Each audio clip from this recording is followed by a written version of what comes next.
Right now to an event that we promised to bring you to. This is Donald Trump, President Donald Trump, taking the stage right now in Ypsilanti, Michigan. Let's listen in. To be back here in Michigan.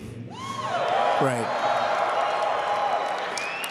And it's also wonderful to be here with the leaders, workers, engineers, and suppliers of Ford and Fiat Chrysler and General Motors and many others. We have so many leaders that we just met, all of the leaders of the major car companies and the automobile business. It's a great business. It's a wonderful business, but it's been pretty much hurt here. But it's not going to be hurt for long, that I can tell you. That I can tell you. I'm sure you've all heard the big news that we're going to work on the CAFE standards so you can make cars in America again. We're going to help the companies, and they're going to help you. There is no more beautiful sight than an American-made car. No more beautiful sight. I love this state. I love the people of this state. And you did me a big favor because you gave me a victory, and that victory hasn't been won by a Republican in a long time.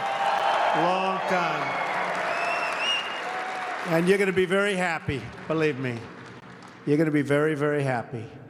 During the campaign, I came to Michigan again and again, and I made this promise that I am going to fight for your jobs and fight very, very hard. I'm going to fight for Michigan workers. I'm going to fight to keep the automobile production in the United States of America, not outside, in the United States. And by the way, for those that have any doubts, many other industries too. That's okay, right? So we're here not simply to honor the past, but to devote ourselves to a new future of American automotive leadership. We want to be the car capital of the world again. We will be, and it won't be long, believe me.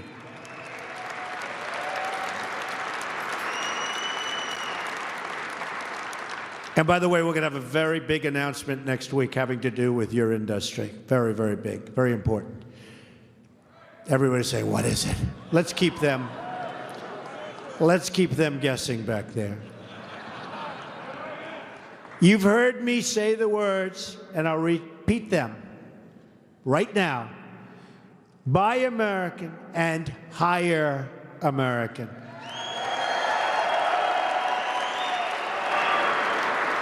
It's not just a motto, it's a pledge. It's a pledge to the working people of this country. The era of economic surrender for the United States is over. It's over. And you see what's already been happening. Plants are coming back. Other plants that were expected to be built in other countries are not being built. I just want to tell the leaders they made some very wise decisions. Very wise. Very wise. Some plants that were announced are not going to be built. They're smart. We're going to stand up to foreign cheating. We're going to crack down on currency manipulation. And yes, we're going to use the full economic powers of our country to protect our workers and to protect our jobs. Let me also say how important it is for me that we have every segment of this great American industry represented in our audience today. We have everybody. To succeed as a country, we have to work together. We have to fight side by side to protect our industry and to stop the jobs from leaving our country. It's not going to happen anymore, folks. We've gone through it for many, many years, decades. Not going to happen anymore. And if it is, there's consequences to pay for the companies that desert us and fire our employees. There are consequences. Already we're seeing jobs coming back. Since my election, Ford has announced 700 new jobs coming back to their plant in Flat Rock, Michigan.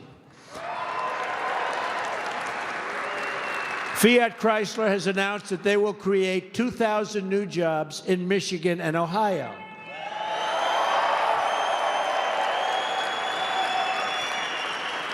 And just today, breaking news, General Motors announced that they're adding or keeping 900 jobs right here in Michigan, and that's going to be over the next 12 months. And that's just the beginning, folks.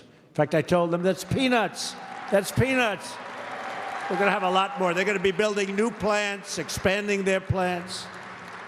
My administration will work tirelessly to eliminate the industry-killing regulations, to lower the job-crushing taxes, and to ensure a level playing field for all American companies and workers. Before NAFTA went into effect, by the way, NAFTA, a total disaster. There were 280,000 auto workers in Michigan. Today, that number is roughly 165,000, and would have been heading down big league if I didn't get elected. I will tell you that right now. That I can tell you. Plenty of things were stopped in their tracks. They were stopped in their tracks. A lot of bad things were going to happen. A lot of places were going to get built that aren't going to get built right now in other locations. The number of auto plants in the state has been cut by a third. Motor City once set the standard of living for the nation. Now it has suffered under the decades of failed economic decisions that have stripped our country of its jobs and of its wealth. The Trans-Pacific Partnership, another disaster, threatens states like Michigan, Wisconsin, Ohio, Pennsylvania, and so many others, with the loss of countless more jobs. That is why I'm proud to say I followed through on my promise, and by the way, many other promises. You've seen what's happened. Many. And immediately withdrew the United States from the TPP. I kept my word. The assault on the American auto industry, believe me, is over. It's over. Not going to have it anymore. We're setting up a task force in every federal agency to identify and remove any regulation that undermines American auto production and any other kind of production, including the production of high-end, low-end, big, small, every form of automobile and truck. During my first week in office, I brought American auto companies to the White House. Mary Barra's here. Mark Field's here. Sergio is here. And others. And none of them ever got to see the Oval Office before, because nobody took them into the Oval Office, our presidents. They employ tens of thousands of people, but I brought them into the Oval Office because they're going to be expanding their companies.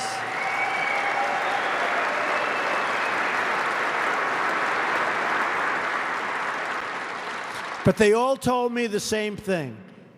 They explained that the previous administration promised you a so-called midterm review of the federal fuel efficiency standards. It was necessary because the standards were set far into the future, way, way into the future. If the standards threatened auto jobs, then common sense changes could have and should have been made. Just days before my inauguration, the previous administration cut short the promised midterm review in an 11th hour executive action. Today, I am announcing that we are going to cancel that executive action.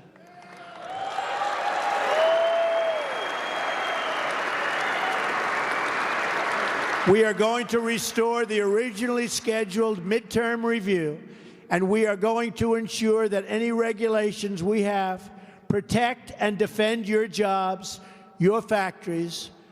We're going to be fair. We're going to be fair.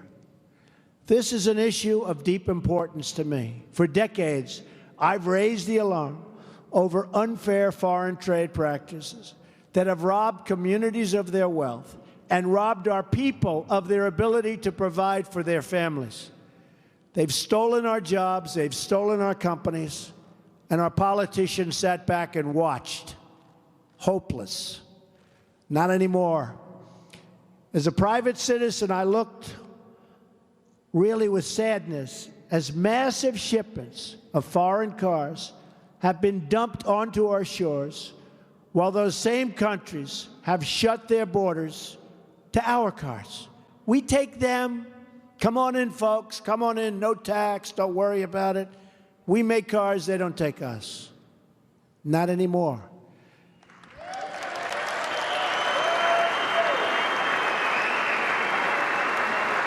Since NAFTA was approved, we've lost nearly 1/3 of our manufacturing jobs in the United States. Since China entered the World Trade Organization, we've lost 60,000 factories. Hard to believe. Our trade deficit last year reached nearly $800 billion. Who's making these deals? I can take anybody in the audience. You'll do better, believe me. These statistics really should have shaken up Washington to do action, but nothing happened. But something did happen. Happened on November 8th. Believe me, it happened. Happened for you. But the politicians made excuses. They've said these chronic trade deficits have helped us to win friends abroad. I don't want friends abroad if that's what it's going to take. We don't need friends abroad for that. Do you ever see that where they said, no, it's good for us because people like us abroad? They don't like us. They think we're stupid people. But no friendship is strengthened through economic abuse because we have been abused.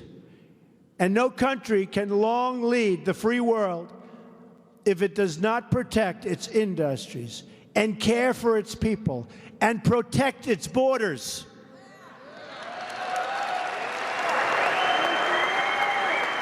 America will be respected again, and you as workers will be respected again. Believe me, you will be respected again.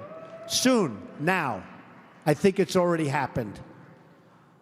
Our great presidents from Washington to Jefferson to Jackson to Lincoln all understood that a great nation must protect its manufacturing, must protect itself from the outside.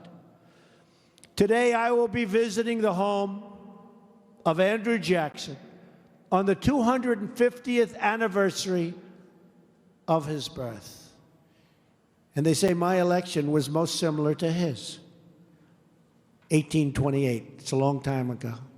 Usually they go back like to this one or that one, 12 years ago, 16. I mean, 1828, that's a long way. That's a long time ago.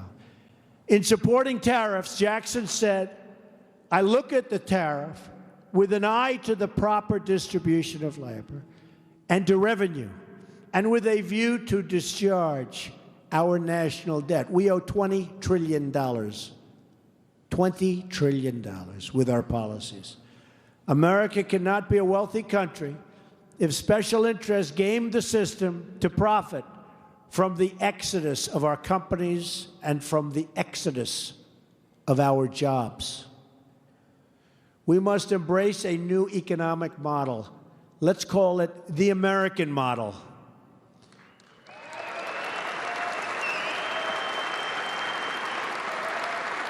Under this system, we will reduce burdens on our companies and on our businesses. But in exchange, companies must hire and grow in America. They have to hire and grow in our country.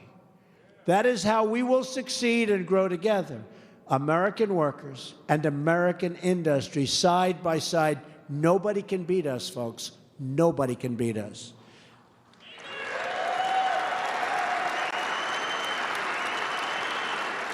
Because whether we are rich or poor, young or old, black or brown or white, we all bleed the same red blood of patriots.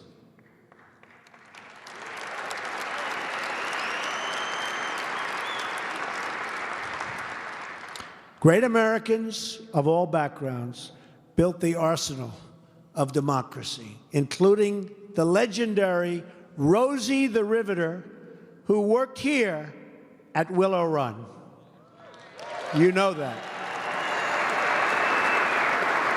75 years ago, during the Second World War, thousands of American workers filled this very building to build the great new airplanes, the B-24 Liberator. At peak production, listen to this. It's not the country that we've been watching over the last 20 years. They were building one B-24 every single hour. We don't hear that. We don't hear that anymore, do we? We'll be back. We'll be back soon. Most amazing people. And while that's incredible, it's a tribute really to the teamwork, determination, and patriotism that lives on today in each and every one of you. Great people. You're great people. Now, these hundreds of acres that defended our democracy are going to help build the cars and cities of the future. So I ask you, that's fine, because you're right. So I ask you today to join me in daring to believe that this facility, this city, and this nation will once again shine with industrial might.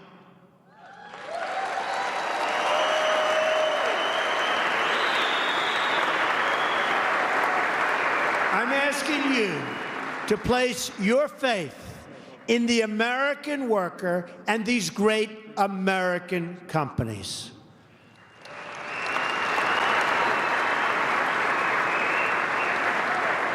I'm also asking you to respect and place your faith in companies from foreign lands that come here to build their product. We love them too, right? We love them too.